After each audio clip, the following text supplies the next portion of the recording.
Oh, this is wonderful. And we also have Sherry from Male Breast Cancer Global Alliance. So between the three of us, actually the four of us, we are working together to really raise the much needed awareness for male breast cancer. I'm honored to be working with you gentlemen. I think it's incredible what you both have done with your journey. And I'd love to introduce and find out, let the audience know a little bit more about you. So question was just a little bit about you and a little introduction about yourself and you're a survivor like many of us. So, I'm Harvey Singer. I am 69 years old today. Today is my birthday, so I'm happy to be here. Happy birthday! We forgot to mention that. Happy birthday, No Harvey. I was diagnosed in 2008 with stage 1 male breast cancer. I was diagnosed 2 years later with stage 1 prostate cancer. Something Rod and I have in common. I am a BRCA2 mutation carrier, which causes both cancers.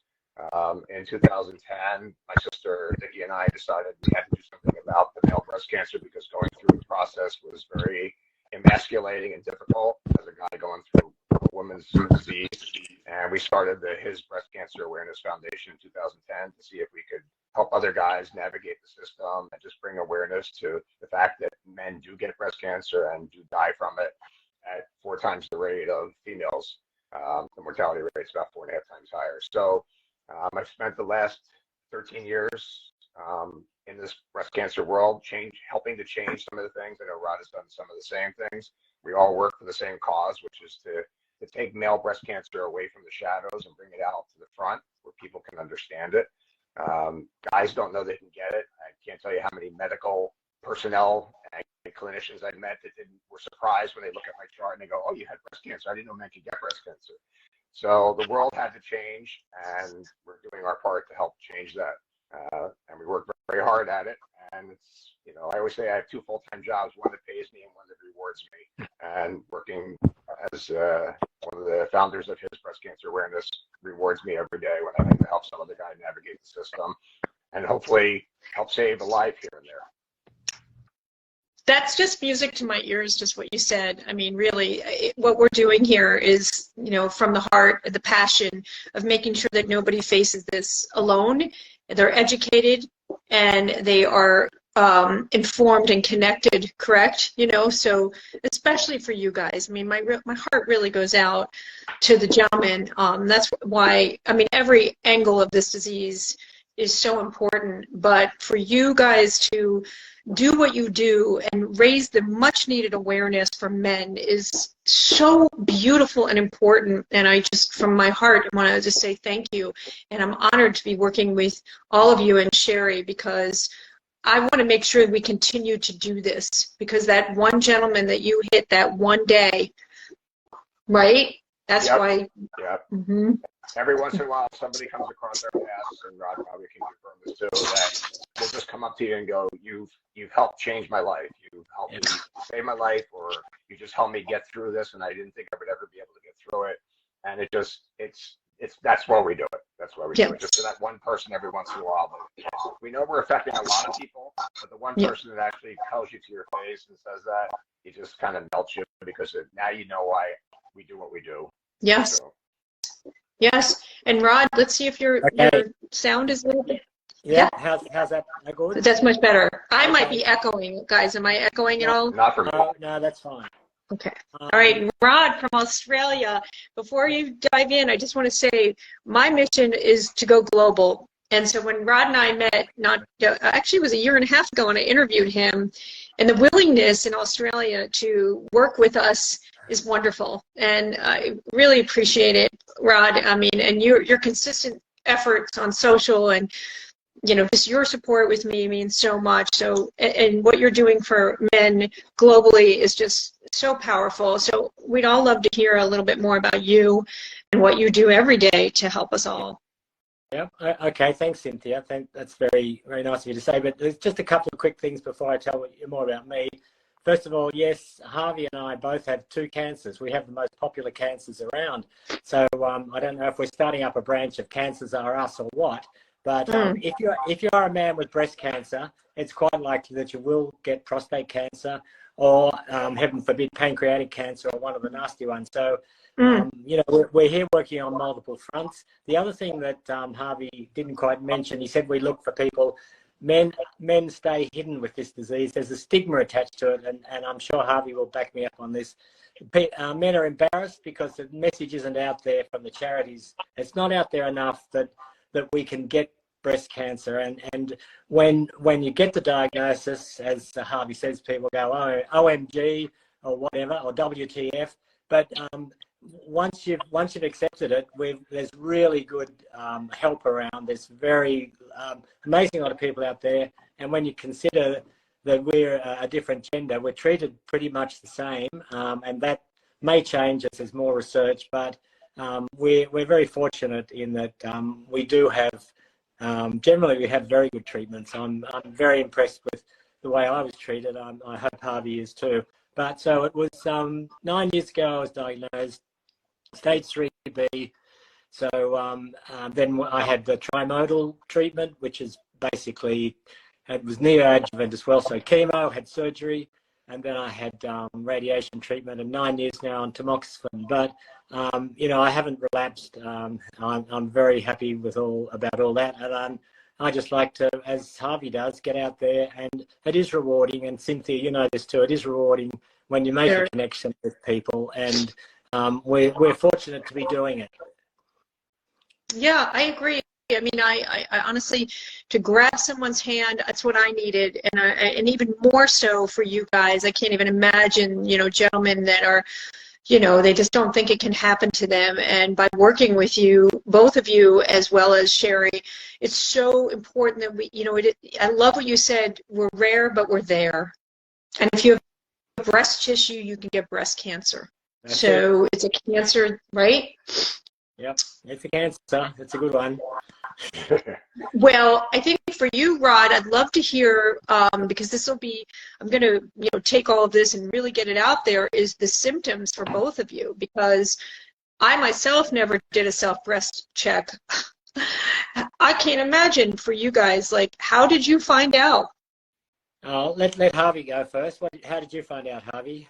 So my sister, who's my partner in the foundation, Vicky, was diagnosed at 37 years old. She and my mom were diagnosed a month apart. After her third diagnosis, she had genetic testing.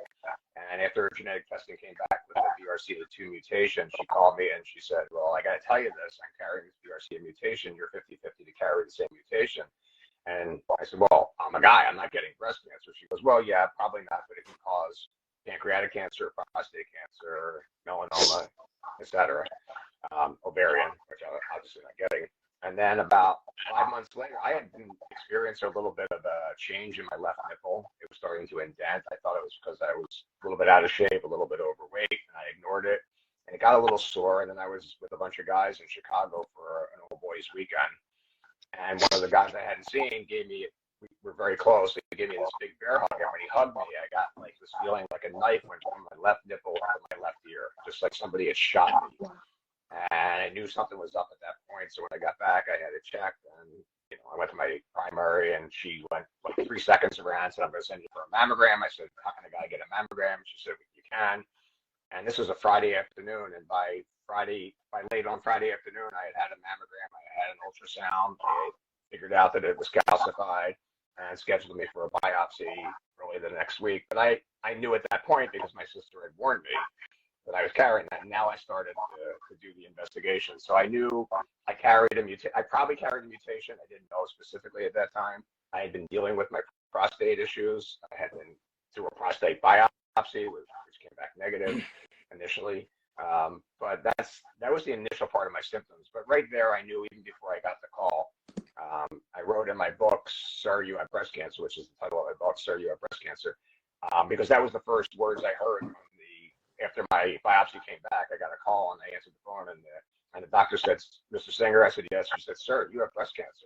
So those words stuck with me, and I put it on the title of my book. And it was basically about trying to navigate the disease being a guy in a woman's world. And this was almost 15 years ago now. This October will be 15 years. So, it was very difficult because of the symptoms were there. I actually had to find a surgeon that had done men before. I didn't want just a general breast surgeon. I wanted somebody that had experience with men because it is a slightly different surgery. Same thing with oncology follow-up. But you had to navigate that. That's why I decided to do what my sister and I do, because we had to change it. I had to make it easier for the next guy. And between my sister and I, we have 5 boys. And we know that every one of those boys is 50-50 to carry. And we have no girls offspring. And we just said, the chances are 1 or 2 or more boys.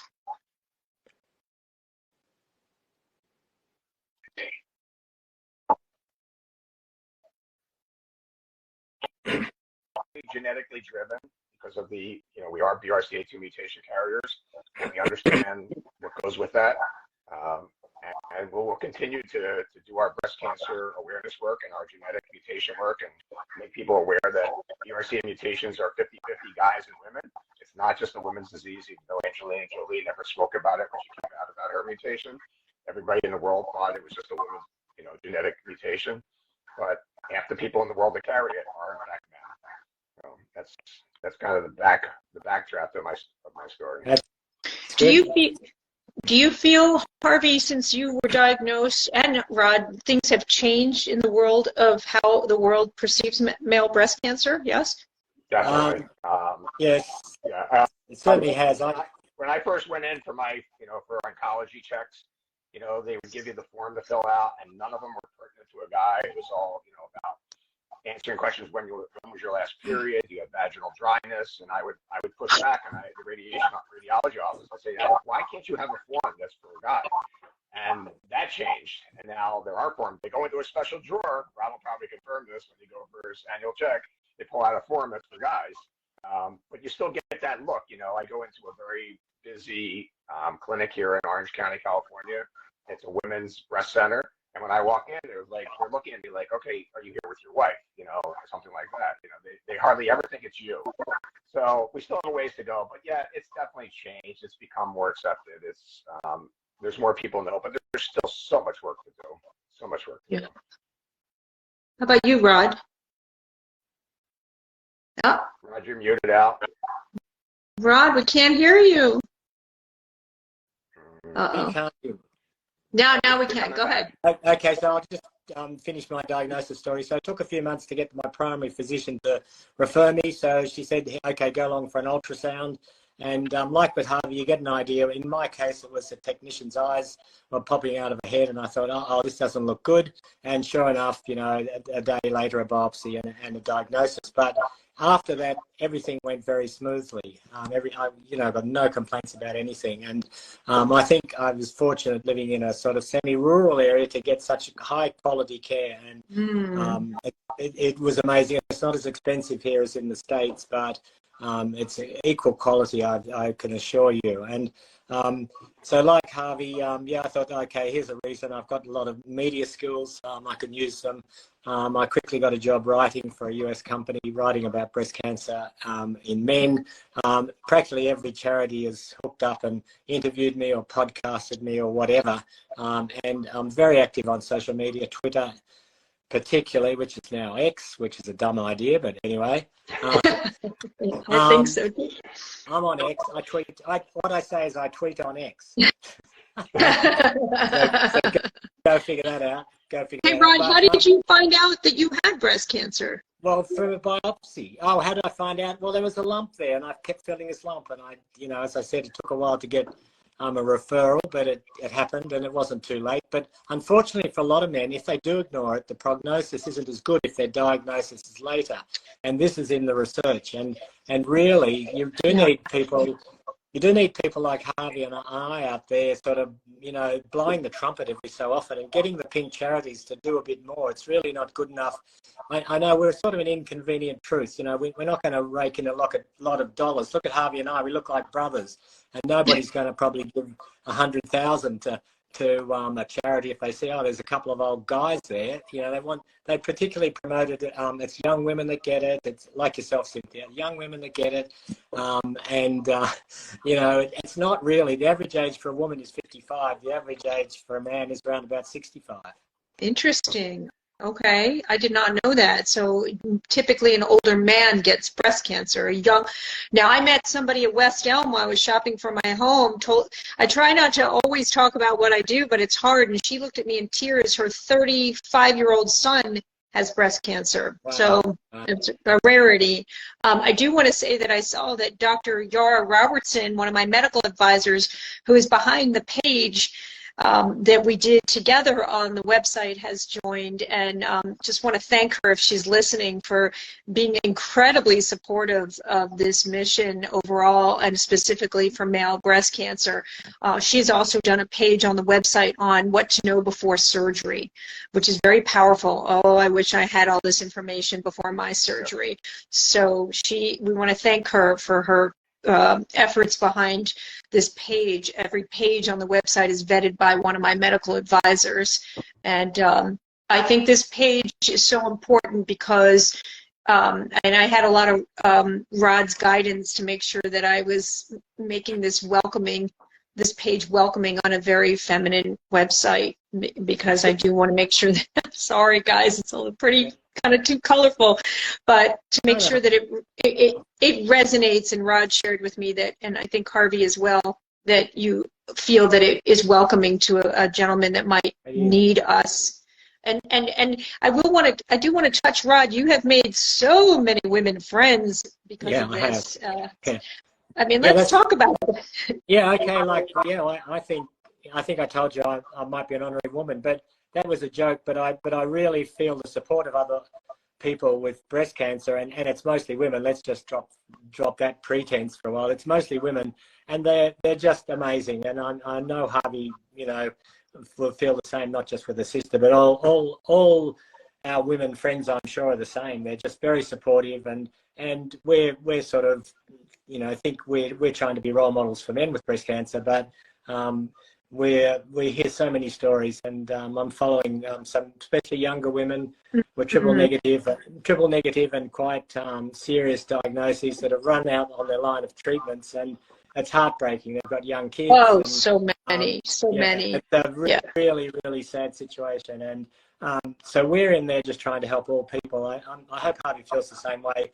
He knows it's a genderless disease, and we're all in it together, and we're just trying to get some of those charities to put a bit more work into awareness. I mean, it's 100% awareness for women, but when it comes to men, some of the studies show maybe 40 or 45%.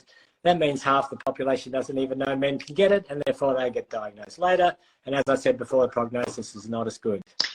Right. And that's really helpful for me as I continue to promote this page. And Dr. Robertson just put a note in there saying that it's very important for providers to make sure that, you know, men are aware of the fact that this can happen. I mean, it is an aha moment for many people. Oh, that can happen. And we said earlier, if you have breast tissue, you know, you can get breast cancer. And I do like what you said. I mean, because the awareness it's ongoing, as we all know. It is not just 1 month. It is forevermore, every day. And I do want to touch on the fact that Harvey has a sister. Not only did she have breast cancer, but she had breast cancer 4 times. I am going to be interviewing her. We spoke. And with that history of breast cancer in the family, do you guys think that, you know, Harvey, if you didn't know about, you know, the gene and all that, would you recommend that men seeing that in the family, you know, if the mother and the sister and the grandmother, to kind of look at the son or the father or whatever, or, you know, cousins, and say, you know, this could be in the family? What do you think? Well, the genetic side of it's very complex. We all know now about BRCA1 and BRCA2 mutations. BRCA1 was first. I read a very interesting book at the very start of the pandemic called The Gene, which I recommend highly. It's written by Siddhartha Mukherjee, who wrote Cancer or something, Emperor of All Diseases. It was very difficult to read. It was like a clinician's book, but yeah, I have to go back and reread it. But it gave me a lot more insight. Look, we know about all these mutations, and every day we're discovering more mutations. I think there's probably hundreds of thousands of them that we don't know yet, and we're still discovering. People, it can be two things. It can be genetic or it could be environmental, right? Ground Zero had a lot of breast cancer after Ground Zero. We know that for the most case was environmentally driven. But to know your family history helps start the conversation. It helps you be aware. I have two boys. They're 40 and 38 years old. They're both pretty intelligent guys with very good jobs and smart. One couldn't get tested fast enough after my diagnosis. The other one couldn't put it off long enough. And he just kept saying, I don't want to know because I just want to live my life. I don't want to live my life in fear. But it's not about fear. It's about having the knowledge to screen the proper way, to know what your risks are and screen for them. Rod and I know our risks, so we screen. I screen twice a year for melanoma. I'm at my dermatology office twice a year. I screen once a year for EUS for pancreatic. I know my risks, so I screen for it. I mean, it's not easy. You go for screenings, you go for blood work. Every time, Rod, we both had prostate cancer, we're supposed to have a PSA of 0. Every time you go for blood work, you sit there and sweat till the numbers come back. I always call that scanxiety. Yeah. We have to go through it. We deal with it. It's part of our lives. And you can put it in the back of your mind all you want, but it's there, and you have to be able to do it and handle it. But if you know your history, you screen better, whether it's a documented mutation or it's just a family history where there's something else hiding that we haven't discovered yet. 25 years ago, nobody knew about a BRCA2 gene. It's fairly new. So, you have to know that. And if you have a family history there, you screen for it. You just know what to look for. If there's a family history of pancreatic, I have a close friend who has a family history of pancreatic. He screens diligently twice a year. He has tested negative for mutation, but he's still screening twice a year for pancreatic cancer because he knows there's a history there and knows there's something that might be missed. So I think it's hugely important. The genetic side of it's very complex. Thank God for people like at the Vassar Center for BRCA Research in Philadelphia that our foundation works closely with. They're just on the cutting edge of all this stuff. But there's so many organizations around the world that are doing this, trying to find more and more examples of mutations and more ways that we can prevent the cancer. Hopefully in the next 10 years, we'll have a vaccine for BRCA. We already have treatments that are very specific, PARP inhibitors towards BRCA cancers. They work differently than everything else, and they're only effective on BRCA2 cancers, BRCA1 cancers. So we're getting better, but the genetics plays a huge role in it. And it's kind of why we pivoted a little bit to make sure we're inclusive in our foundation of not just the male breast cancer awareness part, but the genetics part of it as well. Yeah, I'll just add my hereditary story. My mum died young from breast cancer, age 40. So, I wasn't really looking for it, but I got it. But now Harvey talks about Harvey talks about his two sons. I'll say my two kids, a 50-year-old daughter and a 45-year-old son.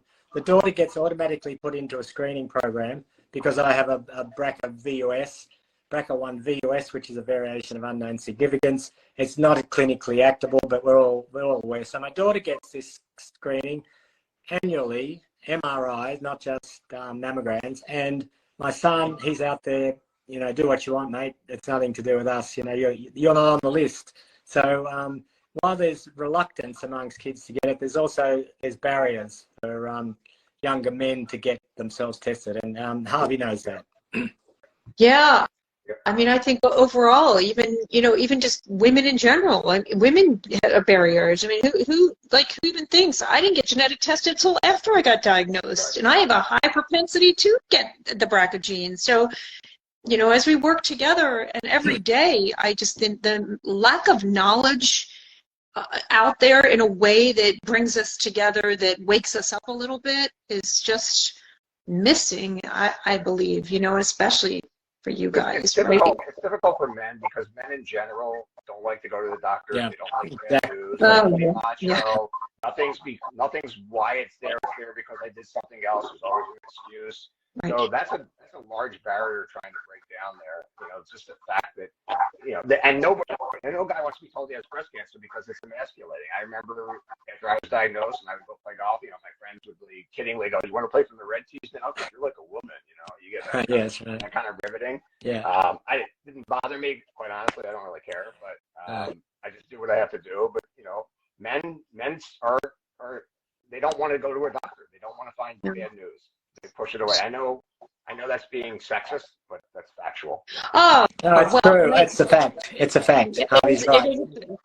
And that's why what you two are doing is show, and Sherry, I want to keep calling Sherry out, so very important. You know, and I just, again, applaud both of you for, you know, and I think we all are in the same club. We kind of got a bug when this happened to us and said, no, we're going to do something about it. And we're going to make it easier on the next person because it needs to be done. I mean, there's just such a gap in trying to grab that person's hand. And you do feel very lost, uneducated. And, you know, you men aren't good at showing your emotions either, from what I gather. So to be able to say, hey, the word in and of itself, knowing that you've been diagnosed with a cancer is hard on any human. Am I right?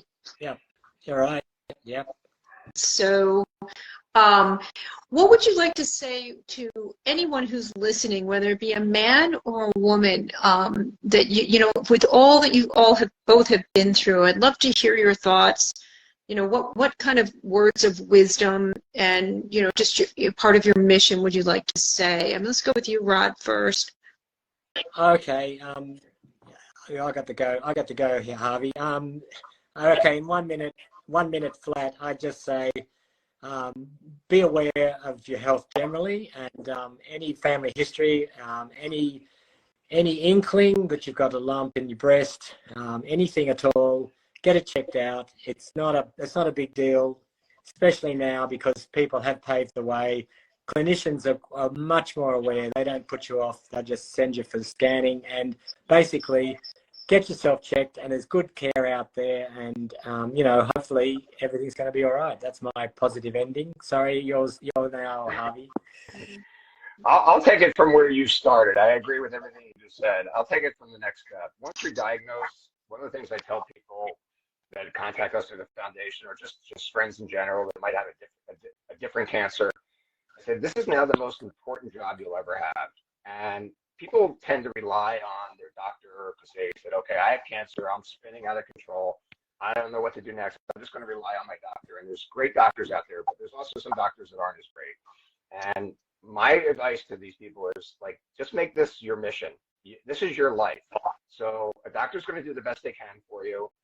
But if they make a mistake and you die, they go to the next patient. You get one shot. So make sure you understand everything about your disease, every aspect. Read. Everything's out there. The world is an open book right now on the internet. You can find anything you want to find out. You can find anything about any doctor that's in your care. You can find out about them. You can research everything in the world. Make this the most important job you'll ever do, to make sure that you are making the decisions based on your care. I had just a quick, when I had my surgery and my pathology came back, there was indecision whether I was HER2 positive, HER2 negative, HER2 indifferent, whether I needed chemo, whether I didn't need chemo. I started seeking second and third and fourth opinions. I actually saw 4 oncologists and had 3 different regimens for chemo. So nobody's on the same book, and you have to make those decisions on your own. If you don't, you're just going to rely on one person's decision, and that might not be the right decision for you. So, you know, I finally pushed back at my attending oncologist, and I said, look, this is what's going on. She took my case to a tumor board at the University of Rochester at the time. And she came back, she said, you know, half of my oncology people agree with you, half agree with me on your care. It's your decision. And I actually made a decision to have a different combination of chemo than she was recommending at the time. I'm 15 years later. I don't know that I made the right decision. I guess I'll never know, but I made the decision based on the facts that I could obtain. Post that, I think you need support.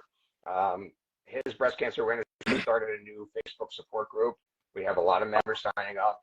It's interactive. Everybody can speak. Everybody can tell what their story is. They can come in a forum where it's protected. You get open help. I think we haven't had this before. We just put it up about 8 months ago or so. It's been very well received, where I jump on and interact where I can as the admin and, you know, as a moderator. I don't like to take over the site, so I kind of stay in the dark unless somebody specifically asks questions about it, or I can put something in that makes sense. Because I want these people to be able to interact with themselves. I don't want to be just their advisor, their teacher. Yeah, and, sure. You know, I know more than them. That doesn't matter. God knows, you know, as much as I know. You learn as you go.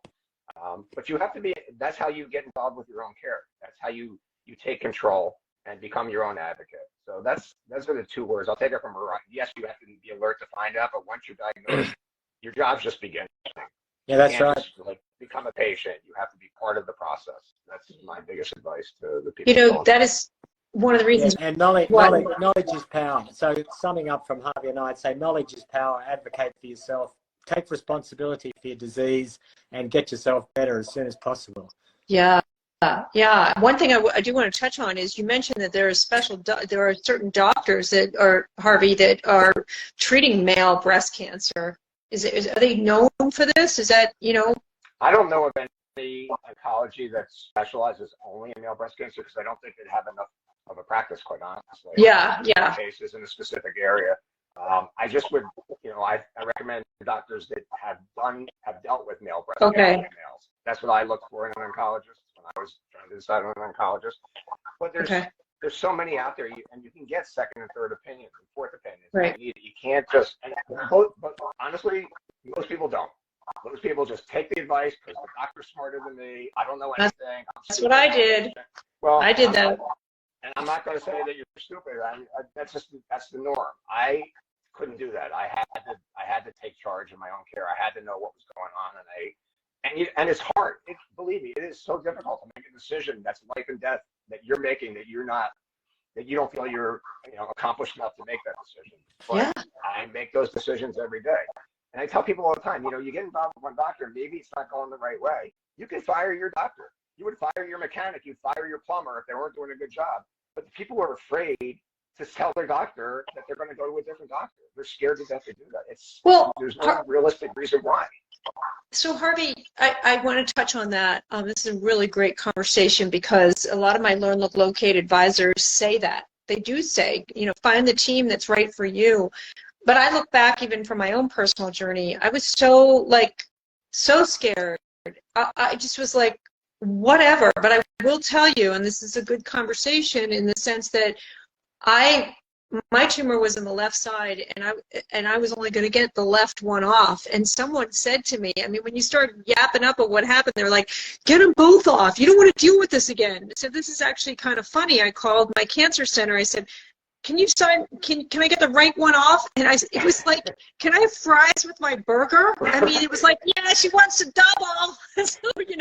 So I go and get the right one off, and I just did a post on this, I had atypical hyperplasia in the other breast. And so I would have gotten, most likely, breast cancer again. And the surgeon looked at me and said, good call. And I'm just, it's just a lot. It's a lot, so. I had a guy, I was presented the same option, actually, pre-surgery. Do you want to have a double mastectomy? And I heard the do's and don'ts. And I was still spinning. Look, I was 2 weeks from being diagnosed. I was ready to go, and I decided not to. Retrospectively, I probably should have, but I didn't at the time, and I've lived that way where I still have my right breast. I screen, twice a year, MRI, mammogram, I do screen heavily for it. The odds are that I won't get breast cancer in my right breast too, but the odds were only 69% I was going to get breast cancer in my left breast. So I don't believe in odds. I don't think odds play the whole role. How about you, Rod? I screen once a year, get screened once a year for both. Did you get a double? No, sorry, I had a single, but all the lymph nodes were involved, so they took all the lymph nodes, and I think that was the best practice at the time. Now they say, oh, no, have a lumpectomy, do a sentinel node biopsy, etc., etc. Well, look, quite honestly, I was quite happy just to get rid of that. And if they'd have said, we'll take that breast too, I probably said, yeah, I'll have fries with that as well. Thanks. Did they talk to you guys about lymphedema, both of you? Well, they did me, yeah. They said, I spoke to them. I said, I'm worried about lymphedema because I knew a guy that had lymphedema, and it's not a pretty look. Your arm looks like it's twice as big or more. You don't want that. And the surgeon just said quite nicely, said, you won't get lymphedema. And I thought, gosh, is that a guarantee? Well, it turned out to be true. What about you and lymphedema, Harvey? No, I was sentinel. I was node negative. I was sentinel node negative, so I only had the sentinel node. So I never had an issue with other. Okay, no risk. So I didn't have any issue with lymphedema.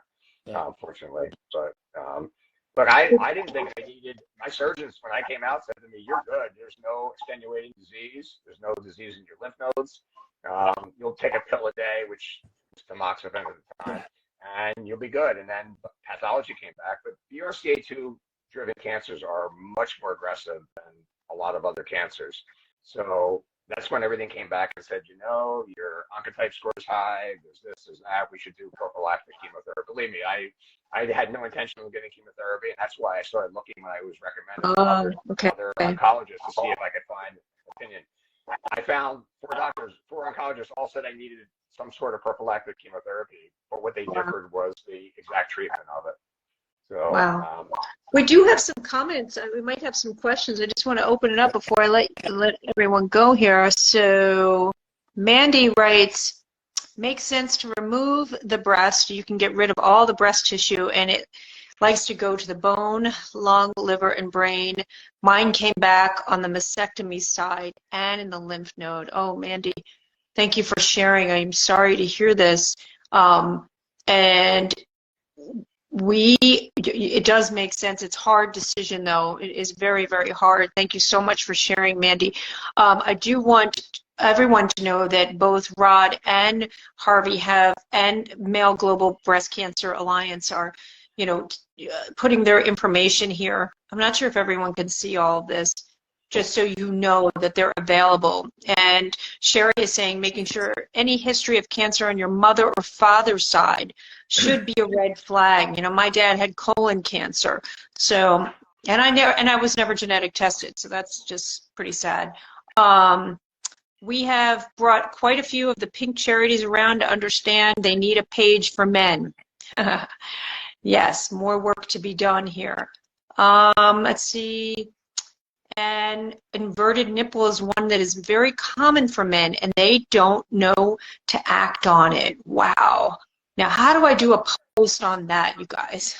I had one of those, so that's what, and I ignored it for a little while too. But that is a telltale sign, because I'm not sure exactly the biology behind it. Maybe Dr. Robertson can help us, but I think that the tumor draws the blood, and that's why it draws the nipple. And I don't want to speak out of terms on that. Okay. But I know that is a telltale sign. Obviously any excrement, anything bleeding or pouring from your nipple is a telltale sign. Any soreness, but most guys the cancer will form around the nipple. There's just not enough breast tissue to not involve the nipple. So that's why it's such an important, to keep track of yourself. Look in the mirror. It looks different. Once I look different than the other. Take a look, right? Yeah, and I guess inverted nipple as well as another red flag. So inverted nipples, lumps, as Harvey says, blood, they're all red flags. And small, very, Phil in England, I don't know if he's listening, but he had a very small, that can be very, very small. Well, I want to be respectful of your time. You're both extremely busy, and just by being a part of this page, helping me to encompass all aspects of breast cancer is a part of my global mission. So I'm beyond honored to be working with all of you. Thank you both. Thank you, Sherry. This is not the end. I want to work with you guys as much as possible. Any articles that come out, please share with me so that I can get this information out. Anything that you feel is relevant. I think you guys have a big challenge. Men don't go to the doctor. Men don't think it can happen to them. The stereotype of being part of a woman's disease. This is hard stuff. Emotionally, and even taking the time to really think it can happen. So I think what you guys are doing it's just incredible. So it's an honor for you. Because you've built a nice following. When you got the invite for us, we were so happy to work with you. So and happy you asked for it, we'd be happy to work with you. You're doing a great job. Happy to work with you, Cynthia. Cynthia, your work is incredible. Your graphics and just sense of getting straight to the point, I think, is just what this business needs. So thank you again for your help. Oh, thank Thank you. I mean, just so you guys know, I'm the one behind it all. A lot of people don't know that. I'm doing it all. I'm trying to have a life on top of it. But you know what? The best part, guys, is I get to meet like amazing people. And so through this very horrible disease that we've all been facing or dealt with, just the souls that come into our lives, isn't it really special? It is. It's very special. And people say, you know, you can bury your head in sand. Why me? Why did I get this horrible disease? And I say a lot of times, maybe because I was going to be one of the people to do something about it. So maybe I was chosen for that. Yes, I think. Yeah, we all were.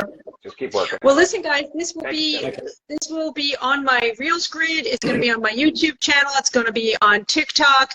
We're going to take this and put it into small 1-minute bites to get people to listen. So thank you so much. We're going to create a lot of awareness. Happy birthday, Harvey. Go celebrate. Yeah, happy birthday, Harvey. Yeah.